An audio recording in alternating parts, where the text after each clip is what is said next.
After one whole year, I was back at anchor.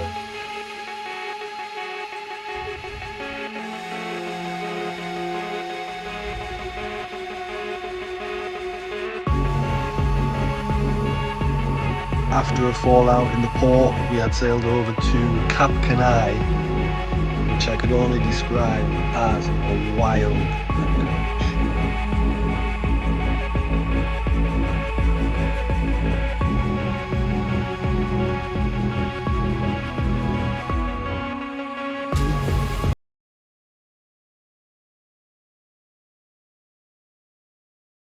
So one boat moved out of the port.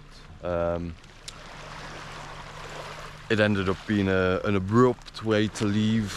Basically what happened was a lot of people was visiting somebody's boat and they had a big party, and yeah, everyone needed someone to blame basically. So my old boat, today I'm moving that to La Ciotat, and it was going to be done by somebody else, but it's left for me to sort out. So boat one is here. I've got to leave the annex on the beach and move the other boat, but to be honest, it's all a load of bollocks. So night 3 at anchor. Something I haven't missed, and I didn't forget how annoying this was, is this side swell situation where the wind stops, but it's been coming from the south all day, and then you just end up flat, well not flat, you just end up side on to the swell, and it's annoying. And I've decided this boat's cockpit design might be the worst boat cockpit design ever. Unless I sit here, it's really uncomfortable. This part, you know, you just end up with your back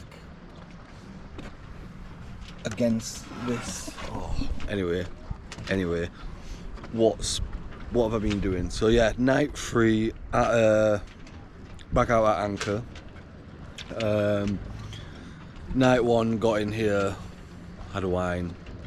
The girl who helped me move the boat stayed, and then yesterday we was going to go move my old boat, which is now her boat. And the last time I tried to start that engine because I wanted to test if I had a problem with a battery, or if it was a problem with a starter motor, and it started with the battery. Anyway, I'd left the battery on charge in the captainry back there to go back and then move that to La Ciotat, which is the next town to my east. Got all the way there, couldn't get it to start. I'm not sure because I don't have a phone, if they got the engine to start or if she got pulled out of there, but I've gone up, I've walked there today. It's quite far to go.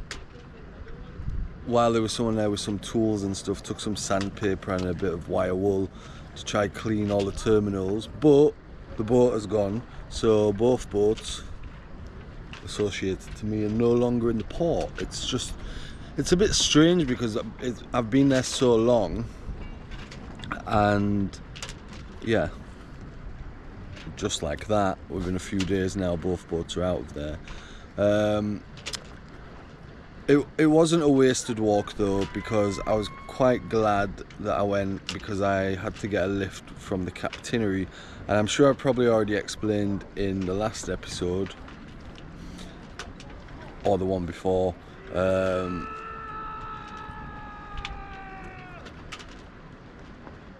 One day I'll get to go somewhere where there's not always people on the cliffs screaming.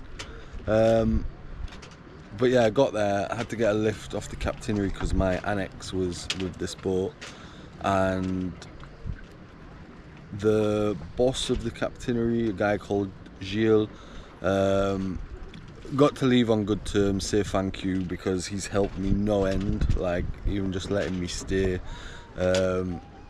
and the girl who I came over with, she was saying, he was a bit nervous to leave yesterday because it's been a long time, and I'll get onto it. But you know, he was like, oh no, he's a good sailor. What are you going to do with the rest of summer, or all the 1 week that's left of it? And wished me luck and stuff. So I'm really glad I did go back over there and see him before leaving,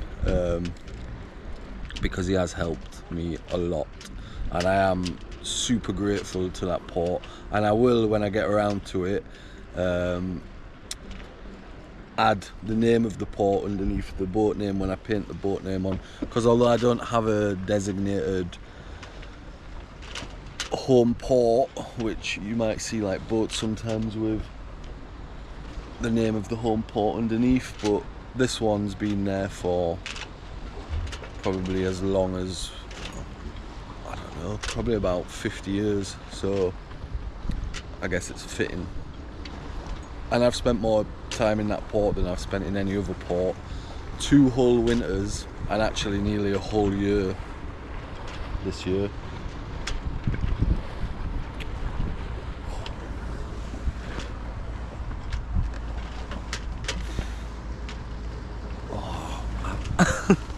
I'm losing my mind already. I'll get back onto what I'm saying. So yeah, went back over there yesterday, got up at crack of dawn. It was like set an alarm for 5.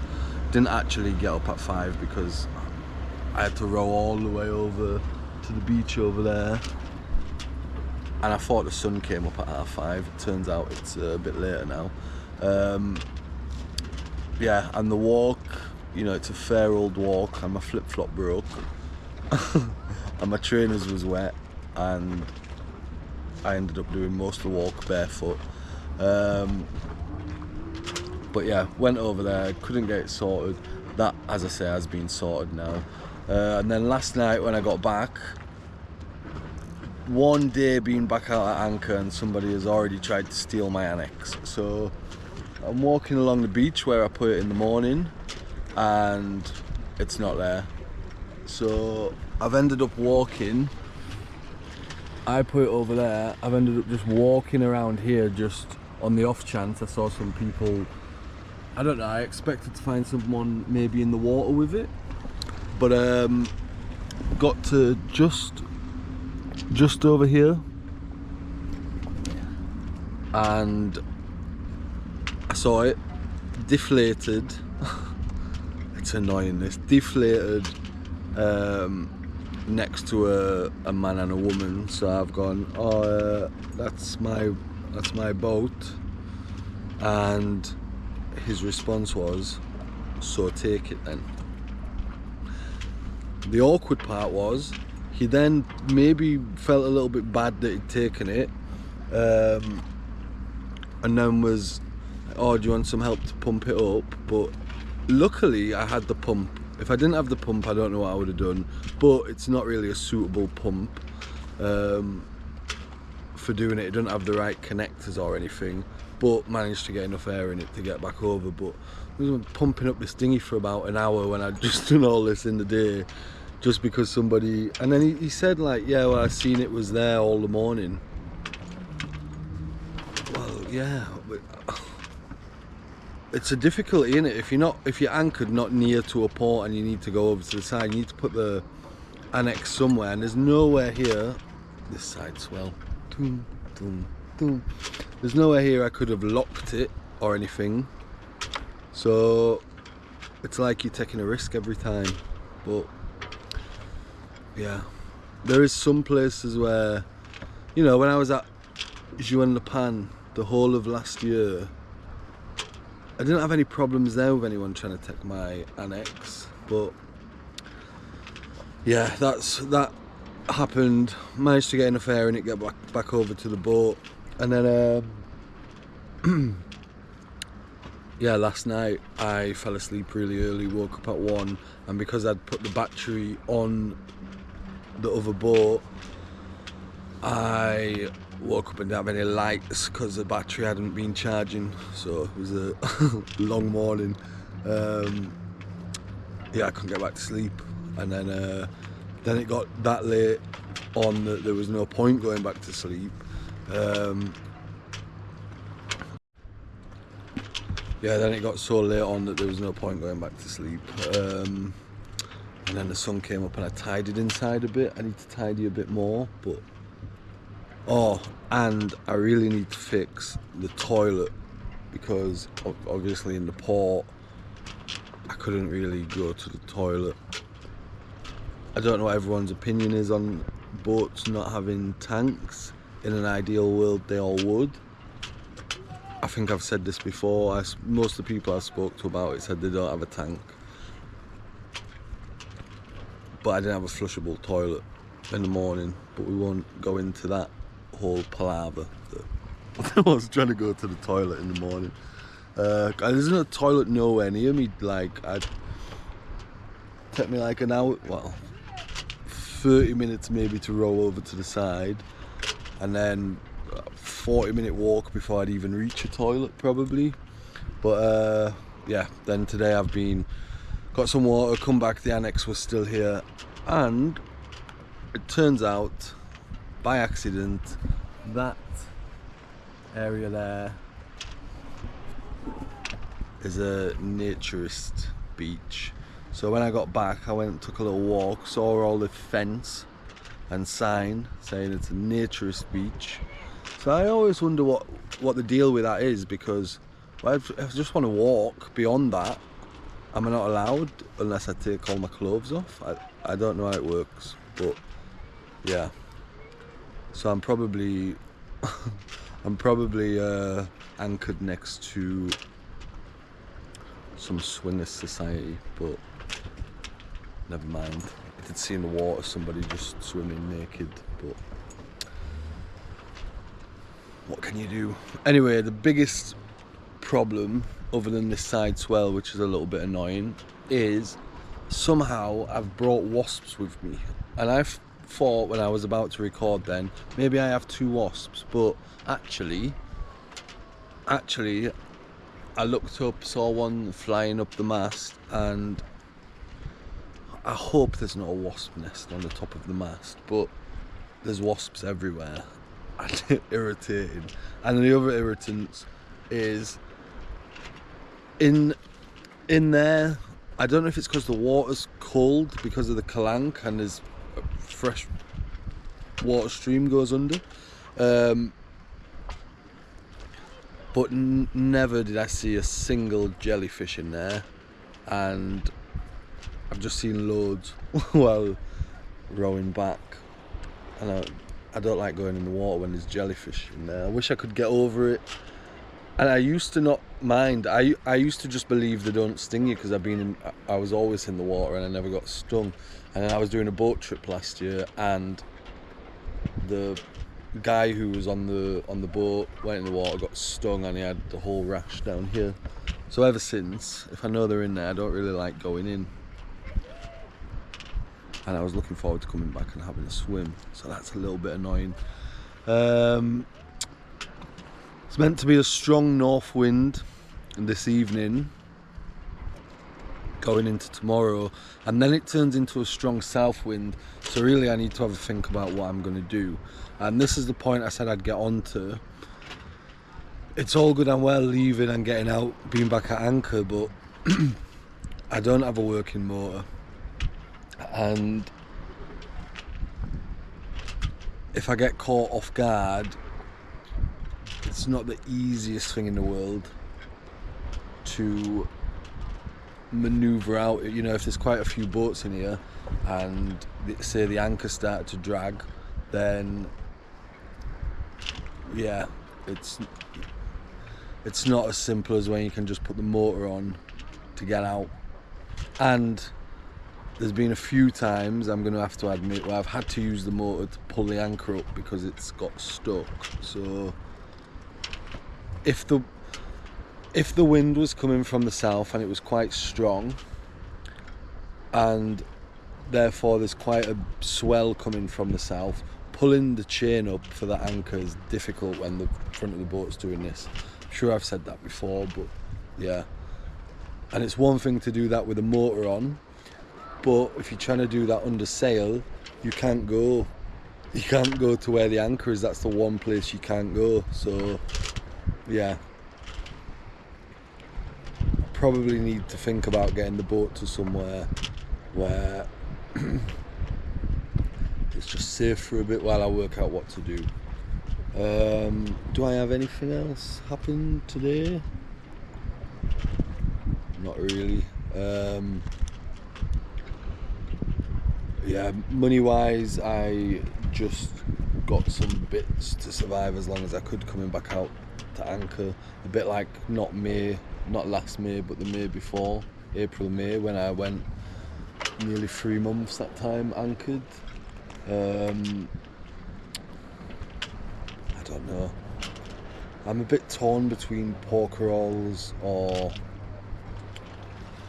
I feel like porker rolls is the most tempting one to go for now. I just want to go somewhere for a bit where, now that I'm not like almost hiding because I'm not meant to be in the port, where I can finish doing the painting I was doing and yeah, spend some more time seeing if I can get this engine to work properly. But right, for the minute I need to find a way to get rid of the wasps. Anyway, that's quite a long update for what's been going on the last 2 days. But it's been a while since I've been out at anchor, hasn't it? But it's, you know,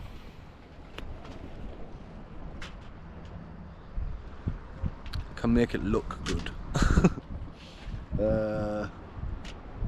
There's not many boats here tonight, and I am worried that it might be because of this wind that's coming. I feel like it would be alright for the north wind. It says gusting up to 30, which is not ideal, but it's not much different to if we was anchored in a mistral, and it's not a mistral, and we've anchored behind land in a mistral before in strong winds, and we was alright, so I think it'll be alright for that. The south though, the day after, would be a worry if I was here, because I'd rather sail in the north wind,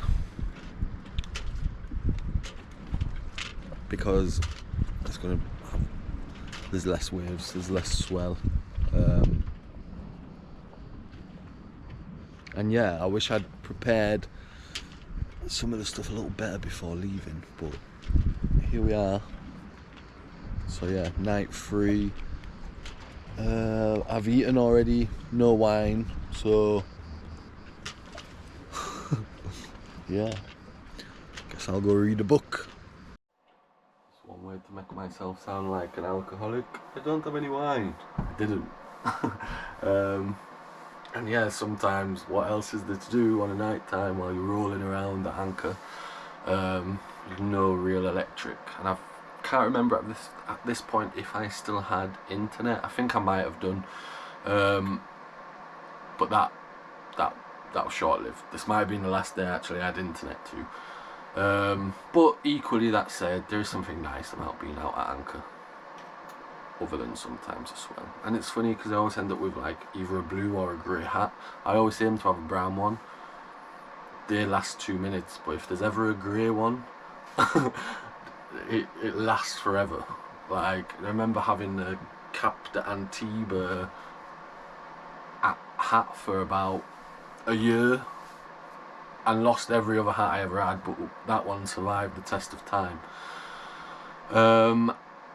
But yeah, thanks for watching. I did just record a bit of a fairly longer thing explaining a few things, but I think what I'll do, because it might be easier, if you do have any questions of anything that's unclear up to this point, because obviously there's after this point, but up to this point, and I've not covered it, let me know. I am going to I've already got some episodes in mind. I'm going to record an episode of what happened in Portmew. I was going to put it on as this one, to be honest, but while just carrying on with the story, I just kind of wanted to do that, and it would have been backtracking a little bit, so it will just be a one-off episode at some point of what happened for the people who want to know what happened, because I keep going, we all fell out, and there was a fallout, but yeah, I will make an episode about it. Mostly just so everybody don't think I did something bad, because that's not what happened. But yeah, there will be an episode about it. But if there's any other questions about anything else that's unclear up to this point, just let me know in the comments, and I'll either make a video about it if it's going to be a fairly long thing to explain. If not, I will let you know back in the comment. So yeah, the only other thing I'd quickly explain is the boat situation up until this point in the video. The boat I'm on now is the boat I got given while I was in that port. It was exactly the same model as the one I'd been on for the year before, and the one I'd been on for the year before is the one that I gave to the girl in the previous episode. So I've now at this point only actually got this one boat. I probably shouldn't have put it at the start of the other episode, I'm not meant to be doing that, in hindsight, because it was just what was next in the footage of the boat. I'd gone and looked around the little Ecume de Mer in the stack. Obviously a lot of you will know that I do end up taking on that boat, but at that time I'd not actually signed for it yet. So yeah, I'll let you know when I do in the videos. But yeah, just to clear that up, because it is confusing. Boat here, boat here, boat here, and obviously boat here. So yeah, thanks for watching, and I'll see you in the next one. Which, quickly, just before I go, I'm just going to repost them. I'm going to slightly edit them videos of that I'd put on in real time at the time of the disaster. I'm just going to put them back on within the timeline, and then it's done. So I think a lot of the people who were annoyed at the time of it happening don't even watch anyway anymore, because they just saw a disaster and just wanted to come in and give grief. I think most of them have gone back under the rocks, so we're all good. I might regret saying that, but it is what it is. Yeah, thanks for watching, and I'll see you next time.